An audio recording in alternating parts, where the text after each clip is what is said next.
In many Yoruba villages, when the sun goes down, the elders say something strange. Do not answer your name in the dark. Do not follow a crying voice. And whatever you do, do not go into the forest at night. Because sometimes, it is not a child crying. It is not a lost baby. It is something older than the village itself. Something small. Something hungry. They call it Egbura. And if you hear it crying, it may already be too late. When I was 10 years old, my grandmother never let me play outside after sunset. Other children ran around chasing fireflies. But me, I stayed indoors. Because every night, she told the same story. If you hear a baby crying in the bush, don't be a hero. Her voice always dropped when she said it. That is not a baby. That is how it calls you. Back then, I laughed. I thought it was just another old people's tale. I didn't know one day I would hear that cry myself. In our village, everyone knew about the Egbura. Hunters spoke about it in whispers. Farmers swore they heard it deep in the bush. Some said it looked like a small child with a swollen head. Some said it crawled like an animal. Others said it walked like a human but its feet never made sound. But everyone agreed on one thing. It always carried a small mat. And that mat was not ordinary. They say the first thing you notice is the sound. Soft, weak, like a tired baby abandoned somewhere. You hear it once. Then again. Closer. Your heart starts racing. Because it sounds real. Too real. And something inside you says, help that child. That is how it traps you. Years ago, there was a hunter named Ode. Brave, strong, but greedy. He once said, if this spirit truly brings wealth, I will catch it myself. People warned him. He laughed. One night, he followed the cry into the forest.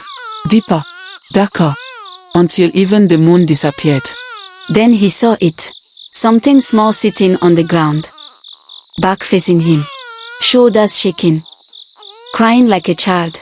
And beside it, the small raffia mat. Rolled neatly. Waiting. Its heart pounded. But greed is louder than fear. He stepped closer.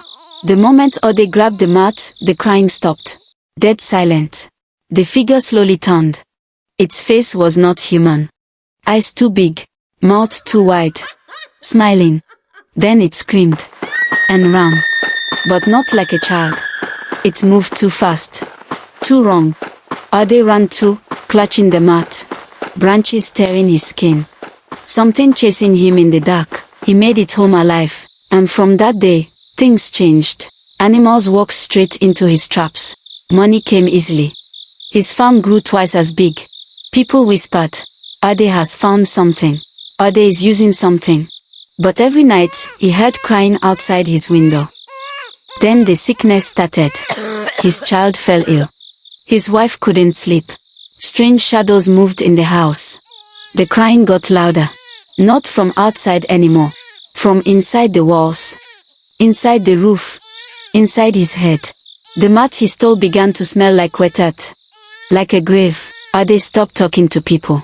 He kept staring at corners. Sometimes he spoke to something no one else could see. One night neighbors heard him shouting, "Take it back. Leave me alone." By morning, the house was open. Empty. Only the mat remained. Years later, walking home late one evening, I heard it. Soft crying. From the bush beside the road. My heart froze. My grandmother's voice echoed in my head. Do not follow it. The crying sounded helpless. But this time, I kept walking. Fast. Without turning back. Some spirits don't chase you. They tempt you. They use pity. They use greed. They use curiosity. And the Egbura is one of them.